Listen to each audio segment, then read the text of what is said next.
मंजू शर्मा जी। सभी राज्यों में राजनीतिक पार्टियां जोर शोर से चुनावी तैयारियों में लगी हैं। हमारे इस खास कार्यक्रम में हम आपको दिन भर की राजनीतिक हलचल से रूबरू करवाएंगे। तो चलिए शुरुआत करते हैं। आरंभ है प्रचंड की।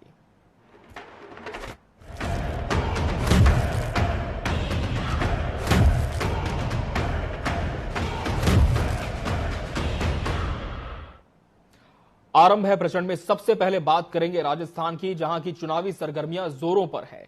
सभी प्रत्याशी पूरे दमखम के साथ अपने चुनाव प्रचार में जुटे हैं। जयपुर शहर लोकसभा भाजपा प्रत्याशी मंजू शर्मा से और भाजपा विधायक कैलाश शर्मा से चुनाव की तैयारियों के सिलसिले में खास बातचीत की राजस्थान स्टेट हेड अनिल वाधवा ने। लोकसभा संसदीय क्षेत्र से श्रीमती मंजू शर्मा जी, आइए जाने उनसे उनके क्या विचार हैं अपनी लोकसभा के बारे में। पहले आपका बहुत बहुत स्वागत है टीवी 24 न्यूज में। बड़ी सरल सुझाव किए हैं, बहुत ही आपने डाउन टू अर्थ है। तो ये सारे संस्कार आपको पुराने हैं कि आप सिर्फ चुनाव की वजह से ऐसा है? संस्कार की जो आप बात कर रहे हैं, संस्कार नए पुराने नहीं होते। संस्कार संस्कार होते हैं और वो जन्म से होता है। जिस घर में मैंने जन्म लिया उनके ये संस्कार, और बाकी तो आप मेरे कार्यकर्ताओं से पूछिए। आज जयपुर शहर में जो लोग ये कह रहे हैं कि मंजू दीदी, तो दीदी का जो संबोधन है वो ऑर्डिनरी है। अगर आपने जो प्रश्न पूछा वैसे व्यवहार की अगर बात होती तो आज मेरे लोकसभा क्षेत्र के परिवारजन इस नाम से नहीं पुकारते। तो जैसा आपकी एक अच्छी खासी कॉन्स्टिट्यूएंसी है, आपको क्या लगता है कौन से ऐसे मुद्दे हैं जिनको आप एड्रेस करना चाहेंगे? सबसे पहले कॉन्स्टिट्यूएंसी अच्छी खासी है, राजस्थान की राजधानी है जयपुर, और मुझे गर्व है कि मेरे को मेरे राजधानी से प्रतिनिधित्व करने का भारतीय जनता पार्टी ने मौका दिया, और इसलिए मैं हमारे प्रधानमंत्री माननीय नरेंद्र भाई मोदी जी का बहुत बहुत आभार प्रकट करती हूँ।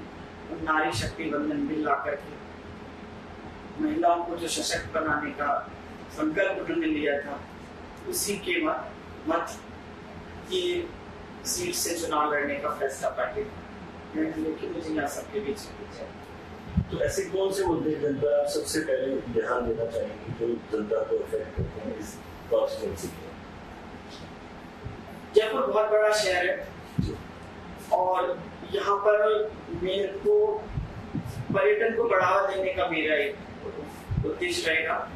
ट्रैफिक की बड़ी प्रॉब्लम है, वॉल सिटी में ज्यादा है, तो उसको किसी तरीके से कंट्रोल किया जा सके, व्यवस्थित चले ट्रैफिक, उसके लिए ध्यान दूंगी मैं।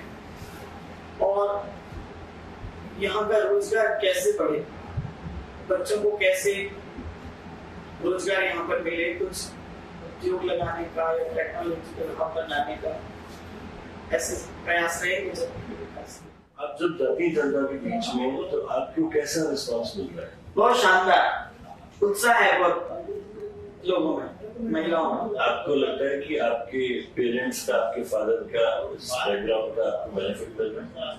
मिल रहा है, बहुत प्यार करते हैं लोग, मिलते हैं, सब कहते हैं भाई साहब उस समय जब मिनिस्टर थे हमने जब काम किया, कोई कहता है हम शाखा में उनके साथ जाते थे। आज ये अभी सभा में मिले अंकल जी, कह रहे मेरे को तैरना उन्होंने सिखाया, मैंने उनके साथ तैरा है। तो जब से मेरा नाम पार्टी ने अनाउंस किया है प्रत्याशी के रूप में, तब से एक अलग सा उत्साह जयपुर शहर में देखने को मिल रहा है। मुझे लगता है आप लोगों ने भी अगर देखा होगा तो लगा होगा आपको भी कि एक बेटी के लिए कितना जो पीयर में एक महसूस किया जाता है, उतना प्यार मुझे यहाँ मिल रहा है। नहीं, वो हमने देखा जनसभा में आपको कि कुछ लोग बुजुर्ग जो आपको बेटी की तरह स्नेह दे रहे हैं और बच्चे जो है आपको पैर छू रहे हैं, कुछ लोग आपको बहन और ऐसे मायने मेरे साथ चल रहे हैं। जी बिल्कुल। कुछ और आप बताना चाहें, कुछ खास आपको जनता को मैसेज देना चाहें अपनी तरफ से?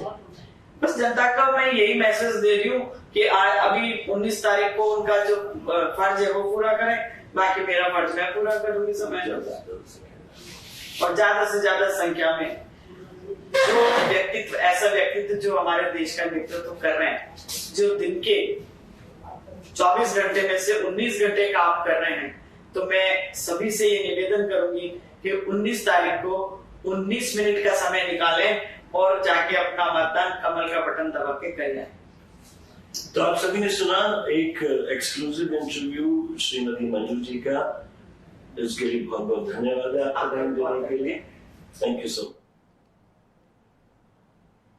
डॉक्टर कैलाश जी, आइए इनसे जानते हैं अब जो चुनाव में माहौल है उसमें किस प्रकार से भाजपा का समर्थन उमड़ रहा है, किस तरीके से चल रही चुनाव की कार्यकारिणी। सबसे पहले तो आपका बहुत बहुत स्वागत है टीवी 24 न्यूज में। जी सर। मैं भी टीवी 24 न्यूज का तहे से हार्दिक स्वागत करता हूँ। खबरों की दुनिया में एक फराटेदार खबरें को चला सकता तो ये चैनल चला, इसके लिए आपको धन्यवाद।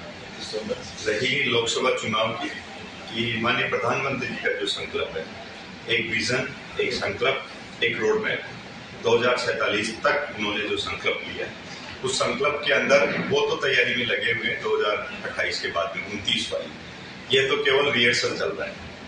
जो अब की बार 400 पार, 4 जून 400 पार, अब की बार फिर मोदी सरकार। तो जयपुर की राजधानी के अंदर ही अगर ऐसा आमूलचूल परिवर्तन किसी फ्लैगशिप योजना को लेके और एक ऐसे बिल को लेके जिसमें नारी शक्ति अधिनियम बिल आता है, हमने इसको तैयार किया और पूरी 25 सीटों के अंदर 5 महिलाओं को उतार के ये संदेश दिया कि आने वाले समय के अंदर अगर कोई महिलाओं की रक्षा कर सकती है तो मोदी सरकार, युवाओं के साथ में कोई न्याय कर सकती है तो वो मोदी सरकार, किसानों की आमदनी को कोई दुगना कर सकती है तो वो मोदी सरकार। इसीलिए अब की बार 400 पार का नारा दिया।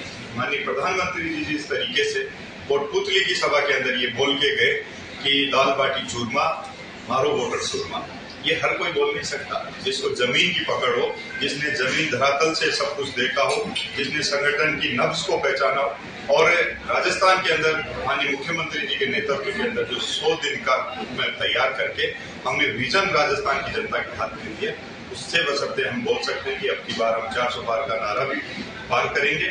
और जो चल रहा है, इनके पेट में दर्द होता है भ्रष्टाचारियों के, कांग्रेस के, ये हमेशा के लिए अब की बार खत्म करेंगे। वो हमारा सपना साकार होगा, वो दिन दूर नहीं जब हिंदुस्तान से कांग्रेस मुक्त भारत बने। आपके विधानसभा क्षेत्र में ऐसी कौन सी समस्या है जो इस लोकसभा क्षेत्र में जो भी हमारे प्रदर्शन है उनके थ्रू आप उससे रिजॉल्व करना चाहते हैं? देखिए, ये विधानसभा डिलिमिटेशन के बाद में 2008 में नहीं करी, हम 2013 में आए। 13 में आने के बाद में हालांकि राजस्थान से सबसे बड़ा विधानसभा क्षेत्र 3,65,000 वोट है।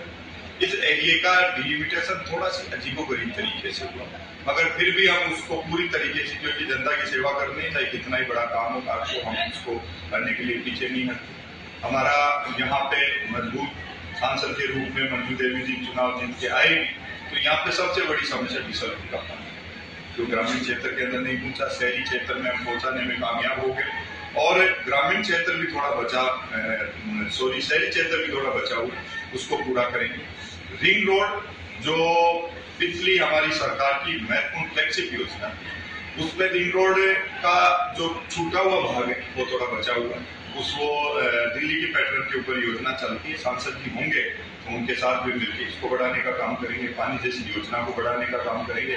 रिंग रोड में जो अवाप्ति में किसानों की जमीनें चली गई और पिछली सरकार ने केवल और केवल उनको दिलासा दिया, काम कुछ नहीं किया, उन लोगों के साथ में बैठ के उनको अवाप्ति जमीन के लिए एक बहुत बड़ा जो मामला था राजस्थान की सरकार के माध्यम से पिछली गवर्नमेंट में हुआ लैंड फॉर लैंड, आपको भी पता है, मैंने माननीय मुख्यमंत्री जी से भी कहा, और हमारी जो यहाँ पे प्रत्याशी मंजू दीदी चुनाव जीत के चली जाएगी, 1 और 11 मिल ये 5-6 मुद्दे पड़े हैं, जैसे गोनेर जगदीश महाराज का मंदिर का काम रुका, 150 करोड़ की योजना थी वो रुका हुआ है। तो आचार संहिता के बाद में, जैसे मैं पहले लेटर लिखता था, एक इनका लेटर लिखेगा सांसद, ये लेटर में वजन होता है दिल्ली की सरकार का सांसद, और अभी का सांसद मोदी जी की सरकार वाला तो बहुत मजबूत है।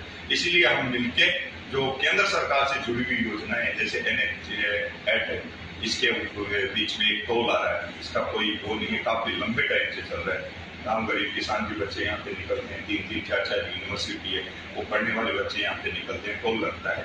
तो ऐसे जो केंद्र सरकार से जुड़ी हुई योजना है, उसमें हम मंजू दीदी का सहारा लेंगे और सारा लेते हुए केंद्र सरकार की योजनाओं को राजस्थान सरकार की योजना से जोड़ के इसका फायदा बगरू विधानसभा की जनता को देने का काम करेंगे। आप भी अपनी तरफ से अपनी जनता को संदेश देना चाहते हैं चुनावी माहौल में? देखिए, मैंने बगरू की जनता से वादा किया कि मैं इलेक्शन जीतने के बाद में आप लोगों के बीच में आऊंगा। मैं धन्यवाद यात्रा लेके गया। आज इनके कम से कम 100 से 150 पॉइंटों के ऊपर हम जनसंपर्क करके आए हैं, मगर किसी ने ठीक है, उनको मेरे ऊपर विश्वास है। मेरा तुमको यही संदेश है कि जैसा विधानसभा आपने जिताया 46,000 से भी ज्यादा वोटों से, वैसा ही लोकसभा के अंदर इसको डबल कर दो, 1 लाख वोटों से कर दो। एक दिन आपका है, बाकी 5 साल दो जोड़ के काम करने का समय मेरा है। मेरा तुमको यही संदेश है कि जो पिछली सरकार ने नहीं किया उसके डबल हम करके देंगे और बगरू की जनता और बगरू विधानसभा को अग्रणी विधानसभाओं में खड़ा डॉक्टर कैलाश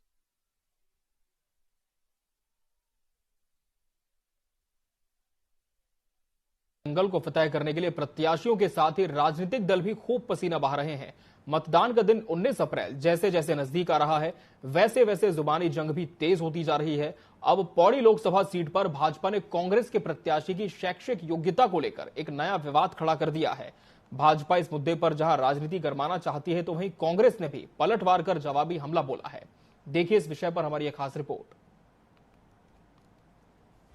भाजपा प्रदेश प्रवक्ता रविंद्र जुगरान ने पौड़ी लोकसभा सीट से कांग्रेस प्रत्याशी गणेश गोंदियाल की शैक्षणिक योग्यता पर सवाल खड़े किए हैं। उन्होंने उनके शैक्षिक दस्तावेजों में गड़बड़ झाला होने का आरोप लगाया है। बीजेपी प्रदेश प्रवक्ता रविंद्र जुगरान ने आरोप लगाया कि कांग्रेस के प्रत्याशी गणेश गोंदियाल ने साल 2002 में इंटर की परीक्षा पास की। इसके बाद 2007 में वो ग्रेजुएट हो गए। जिस कॉलेज से गोंदियाल ग्रेजुएट हुए वो उन्हीं का प्राइवेट कॉलेज है। ऐसे में उनके शैक्षणिक दस्तावेजों में हेरफेर हो सकती है। आपको रोक लेगा जब प्रिंसिपल आपका है, मास्टर आपका है, मालिक आप हो, तो इसमें बड़ा संदेह है। तो पूरी एजुकेशन पे ही एक प्रश्न चिन्ह लग गया। और जब किसी व्यक्ति की जर्नलिस्ट हो, नेता हो, अफसर हो, आपने देखा होगा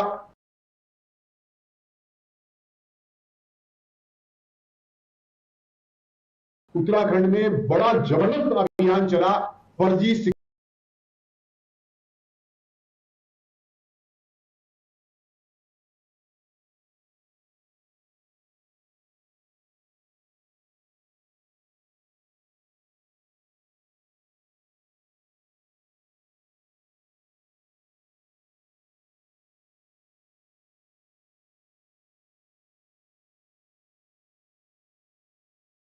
शिक्षकों के प्रमाण पत्र का इंटर हाई स्कूल ग्रेजुएशन दिया 2017 के है। वो समझ रहा है कि कोई प्रत्याशी हाई स्कूल अगर 82 में कर रहा है तो 2003 में इंटर कर रहा है और पौड़ी के रिमोट एरिया से, और डिग्री ले रहा है अपने ही महाविद्यालय से जो उसका प्राइवेट कॉलेज है। तो ये तो बड़ा सोचनीय है। अब हमने आपको बता दिया, चाहे तो आप पड़ताल कर ले, हमारा तो एलिगेशन है। पौड़ी गढ़वाल लोकसभा सीट से अपने प्रत्याशी गणेश गोंदियाल पर लगे आरोपों पर कांग्रेस ने भी पलटवार किया है। आरोपों का जवाब देते हुए कांग्रेस के प्रदेश उपाध्यक्ष मथुरा दत्त जोशी ने भाजपा पर ओछी राजनीति करने का आरोप लगाया। उन्होंने पलटवार करते हुए कहा कि बीजेपी को पहले प्रधानमंत्री नरेंद्र मोदी की डिग्री सही करनी चाहिए। गृह मंत्री की डिग्री के बारे में भी भाजपा सोचे और उसके बाद कांग्रेस के नेताओं की चिंता करे। प्रधानमंत्री की डिग्री फर्जी हो, उनको नैतिक अधिकार है वो किसी दूसरे की डिग्री में सवाल खड़े कर सके। पहले इनसे कहिए अपने प्रधानमंत्री की डिग्रियां ठीक कर लें, अपने गृह मंत्री की डिग्रियां ठीक कर लें, उसके बाद वो हमारी डिग्रियों के बारे में पूछे। अब कुछ नहीं मिला तो ये मिल गया। भाजपा की जमीन खिसक गई, जमीन पैरों तले जमीन खिसक रही है। पौड़ी में हालत खराब है और हार से बौखलाकर इस तरह की घटिया स्तर की बातें कर रहे हैं। राजनीतिक दलों के तरकश से रोज शब्दों के नए बाण निकल रहे हैं और आरोप प्रत्यारोपों में राजनीतिक दल किसी भी हद तक एक दूसरे को नीचा दिखाने की जुगत में लग गए हैं। ऐसे में देखना होगा कि आने वाले दिनों में लोकसभा चुनाव के इस जंग में और कितने पैने बाण प्रत्याशियों की छवि को धूमिल करते हैं। योगेश शैली, टीवी 24, देहरादून। और अब बात करेंगे छत्तीसगढ़ की, जहां लोकसभा चुनाव से पहले भाजपा और कांग्रेस के बीच सोशल मीडिया वॉर जारी है। शनिवार को भाजपा ने फिर से सोशल मीडिया पर एक पोस्ट शेयर कर कांग्रेस पर तंज कसा। इस बार बीजेपी ने राजनांदगांव से कांग्रेस प्रत्याशी भूपेश बघेल पर हमला बोला। कार्टून पोस्ट करते हुए बीजेपी ने कहा कि राजनांदगांव की जनता सावधान, जिन्होंने श्री राम मंदिर का निमंत्रण ठुकराया वो अब वोट मांगने आ रहे हैं, सबक जरूर सिखाना है। आपको बता दें कि लोकसभा चुनाव के बीच भाजपा मीडिया सेल ने कार्टून के सहारे निशाना साधने का अभियान छेड़ रखा है। इसकी शुरुआत राजनांदगांव से कांग्रेस प्रत्याशी पूर्व मुख्यमंत्री भूपेश बघेल से ही की थी, जिन्हें जिहादी गिरोह का अगुवा बताते हुए राजनांदगांव को जिहाद गांव बनाने का आरोप लगाया था। इसके बाद से लगातार हर एक कांग्रेस प्रत्याशी का कार्टून बनाकर उन पर तरह तरह के आरोप लगाए जा रहे हैं।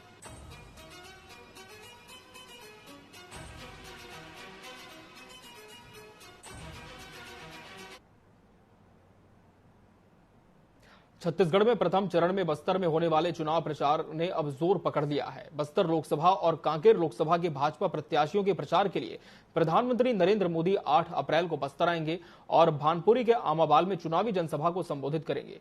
छोटे आमाबाल में होने वाले कार्यक्रम को लेकर संगठन के नेता और कार्यकर्ता जुट गए हैं। कार्यक्रम को लेकर पार्टी के पदाधिकारियों ने बताया कि बस्तर लोकसभा और कांकेर लोकसभा से हजारों की संख्या में कार्यकर्ता सभा स्थल पहुंचेंगे। आपको बता दें कि बस्तर लोकसभा सीट के लिए 19 अप्रैल को मतदान होना है।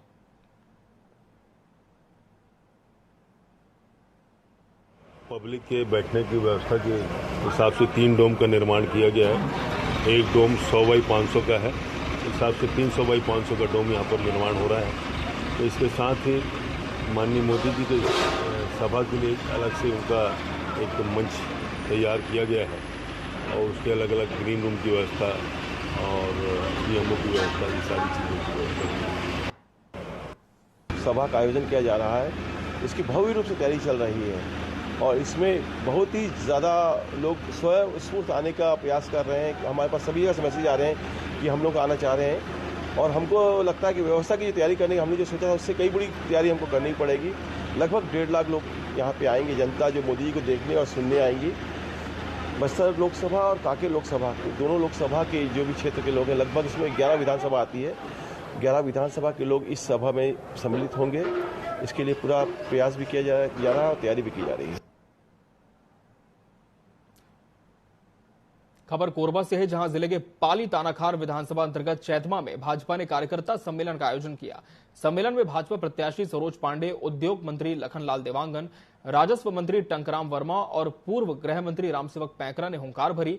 सरोज पांडे ने कहा कि पाली तानाखार बहुत उपेक्षित रहा, पिछले कई वर्षों में क्षेत्र में काम नहीं हुआ, इसलिए उन्होंने हर ग्राम पंचायत को विकास कार्य के लिए 25 लाख रुपए देने की घोषणा की है।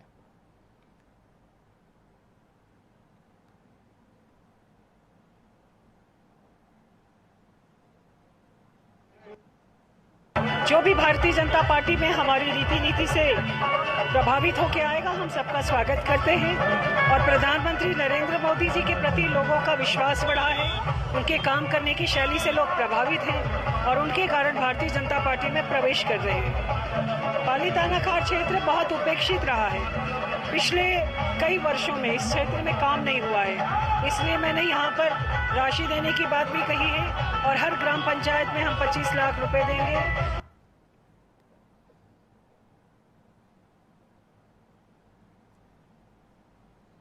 रायपुर लोकसभा से कांग्रेस के प्रत्याशी विकास उपाध्याय ने चुनाव प्रचार का अनोखा तरीका ढूंढा है। कांग्रेस लोकसभा प्रत्याशी विकास उपाध्याय न्याय रथ के माध्यम से अपने पार्टी के घोषणा पत्र में किए वादों से जनता को जोड़ने के लिए प्रयास करेंगे। रायपुर की 25 लाख जनता से जुड़ने में ये न्याय रथ काम आएगा। इसके ही माध्यम से वो सभी ब्लॉक और पंचायतों में जाएंगे और कांग्रेस पार्टी की जीत सुनिश्चित करेंगे। इस दौरान कांग्रेस के वरिष्ठ नेता धनेंद्र साहू, सत्यनारायण शर्मा, विधायक इंद्र साव, गिरीश दुबे, पंकज शर्मा, कुलदीप जुनेजा, एजाज झेबर, छाया वर्मा समेत तमाम बड़े नेता मौजूद रहे। इसकी न्याय रथ यात्रा का शुभारंभ कर रही है। हमारे साथ लोकसभा प्रत्याशी विकास उपाध्याय मौजूद हैं। इनसे जानेंगे कि इस न्याय रथ यात्रा का कितना प्रभाव पड़ने वाला है, क्योंकि इसी से अपने चुनाव प्रचार का वो शुभारंभ करने वाले हैं और जो है बूथ जाकर लोगों के बीच जाकर जो है अपने लिए और कांग्रेस के लिए जो है वोट मांगने वाले हैं। न्याय रथ यात्रा का क्या परिणाम कहां तक जाएगा? रथ देखिए, मैं समझता हूं कि क्षेत्र बड़ा है, जनसंख्या ज्यादा है, जरूर उनको फायदा पहुंचेगा। उनको कांग्रेस की इस न्याय गारंटी को उन तक पहुंचाने का काम कर रहे हैं। ये हमारे साथ मौजूद थे विकास उपाध्याय, जिन्होंने कहा कि इस यह रथ जो है विजय तक पहुंचेगा और जो है इससे कांग्रेस को बड़ी जीत हासिल होगी। फिलहाल के लिए इतना ही। कैमरा पर्सन कपिल पटेल के साथ प्रियांशु कश्यप, TV 24 रायपुर।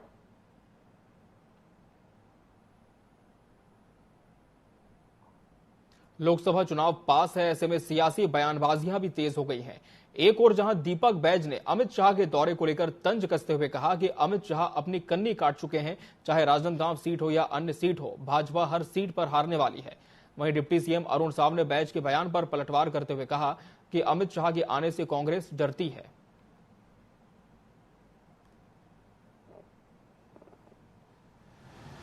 आज अमित शाह जी का दौरा रद्द होना, इसका मतलब सीधा सीधा साफ है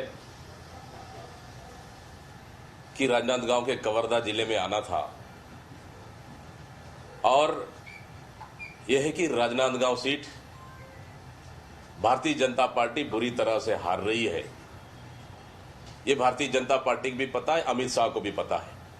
इसलिए अमित शाह जी इस दौरे से अपनी कन्नी काट लिए और भारतीय जनता पार्टी, शुरू से मैं कह रहा हूं कि इस समय चाहे राजनांदगांव सीट हो चाहे अन्य सीटों पे हो, कि छत्तीसगढ़ से भारतीय जनता पार्टी हारने जा रही है। और इसी का नतीजा है कि गृह मंत्री जैसे व्यक्ति को कि राजनांदगांव के कवर्धा में अपनी कार्यक्रम को रद्द करना पड़ रहा है। अमित शाह जी के नाम से तो कांग्रेस पार्टी डरती है। अमित शाह जी अभी आएंगे, लगातार आएंगे। अमित शाह जी के आने से तो डर तो कांग्रेसियों में होता है। इंडिया गठबंधन की बैठक के बाद पीसीसी चीफ जीतू पटवारी ने प्रेस कॉन्फ्रेंस करते हुए बैठक की जानकारी दी। इस दौरान पटवारी ने कहा कि जिस तरह राष्ट्रीय स्तर पर इंडिया गठबंधन बना, आम जन के अधिकारों की रक्षा करने के लिए गठबंधन बना, वहीं पटवारी ने भाजपा पर हमला बोलते हुए कहा कि चुनाव के बीच में आर्थिक प्रतिबंध लगाना ये लोकतंत्र के लिए घातक है। पीसीसी चीफ ने 1 लाख कांग्रेस नेता कार्यकर्ताओं को बीजेपी ज्वाइन करने को लेकर भी जमकर हमला बोला। सर्वविदित है कि जिस तरीके से नेशनल स्तर पर, राष्ट्रीय स्तर पर इंडिया गठबंधन का आकार बना और उसका उद्देश्य सिर्फ देश के लोकतंत्र को बचाने के साथ साथ आम आदमी के अधिकार, मौलिक अधिकार, राजनीतिक अधिकार, आर्थिक अधिकार, सामाजिक अधिकार, इनकी रक्षा करना है। लोकसभा चुनाव के लिए कुछ दिन शेष हैं, ऐसे में सभी राजनीतिक पार्टियां जोर शोर से तैयारियां कर रही हैं। मध्य प्रदेश के पूर्व मुख्यमंत्री शिवराज सिंह चौहान लगातार विदिशा संसदीय क्षेत्र में चुनाव प्रचार कर रहे हैं। पूर्व सीएम ने शुक्रवार को सिलवानी विधानसभा के बीकलपुर में रात्रि विश्राम किया। शनिवार को शिवराज सिंह ने बेरुआ गांव में जनता से मुलाकात की। इस दौरान पूर्व सीएम ने जमीन पर बैठकर झांझ मंजीरा बजाया और भजन भी गाया।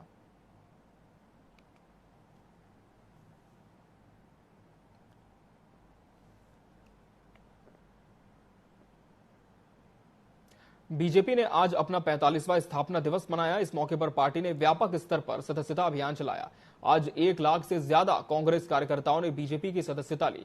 हर बूथ कांग्रेस मुक्त की बात कहने वाली बीजेपी के अध्यक्ष वीडी शर्मा राजधानी के सूरजनगर पहुंचे। यहां वार्ड नंबर 7 से कांग्रेस कार्यकर्ताओं को बीजेपी की सदस्यता दिलाई और कहा कि लोग मोदी के चमत्कारिक नेतृत्व से प्रभावित हो बीजेपी में आ रहे हैं।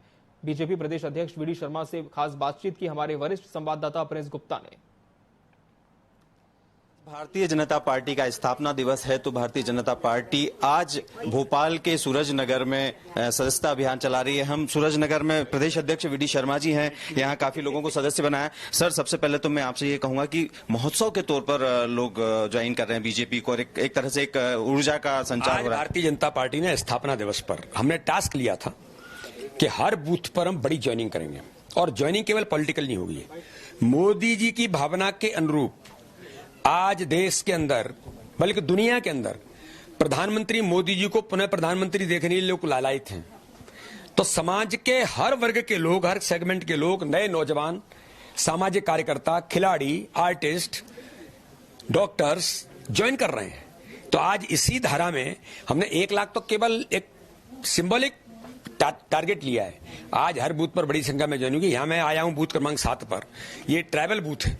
यहाँ पर हमारी बहन खेलो इंडिया की बहन है, 18-19 साल की नई मतदाता है। मोदी जी से प्रभावित होकर के भाजपा ज्वाइन की है। और भी खिलाड़ी हैं, हमारे सक्सेना जी हैं, शिक्षक कांग्रेस के प्रदेश के अध्यक्ष हैं। इन्होंने कहा कि नहीं, मोदी जी के नेतृत्व में जाना है। और आपने तो आते से माइक्रो डोनेशन किया, जो मोदी जी का आह्वान है, घर घर झंडा भी लगा रहे हैं। तो आज ज्वाइनिंग का अभियान एक इतिहास बन रहा है देश के अंदर, प्रदेश के अंदर भारतीय जनता पार्टी ने, और शाम को इसका आंकड़ा जारी करेंगे तो आपको जानकारी मिलेगी। यहाँ ये कहा जा सकता है कि भारतीय जनता पार्टी ज्वाइनिंग को लेकर अपने ही रिकॉर्ड तोड़ रही है, या कांग्रेस तो कहीं बहुत पीछे है, क्योंकि ज्वाइनिंग का इस हद तक आगे बढ़ गया है, इतने लोग आ रहे हैं। आपको लगता है कि आगे जाके और बड़े रिकॉर्ड स्थापित होंगे? रिकॉर्ड स्थापित हो ही रहे हैं। आज तो हमने पूरे 64,523 बूथों पर ज्वाइनिंग का अभियान लिया है और सभी लोगों से अपील की है, एक ही गुलामी का प्रतीक बचा है देश के अंदर, वो है कांग्रेस। इस चुनाव में बूथ बूथ पर कांग्रेस समाप्त हो जाएगी। जी बिल्कुल। तो ये तो थे वीडी शर्मा जी, जिन्होंने बताया कि किस तरह लोग भारतीय जनता पार्टी की सदस्यता ले रहे हैं, और खासतौर से कांग्रेस मुक्त बूथ की बात वो कह रहे हैं कि भारतीय जनता पार्टी अब इस और आगे है। और निश्चित ही बहुत लोग भारतीय जनता पार्टी पर और प्रधानमंत्री की रीति नीति पर विश्वास जता रहे हैं, तो जुड़ रहे हैं लगातार लोग। और आज स्थापना दिवस है, तो काफी लोगों ने भारतीय जनता पार्टी की लाखों में सदस्यता भी ली है। कैमरा सतीश गुप्ता के साथ मैं प्रिंस गुप्ता, टीवी 24 भोपाल। और इसी के साथ आरंभ है प्रचंड में फिलहाल इतना ही। मुझे और मेरी टीम को दीजिए इजाजत। नमस्कार।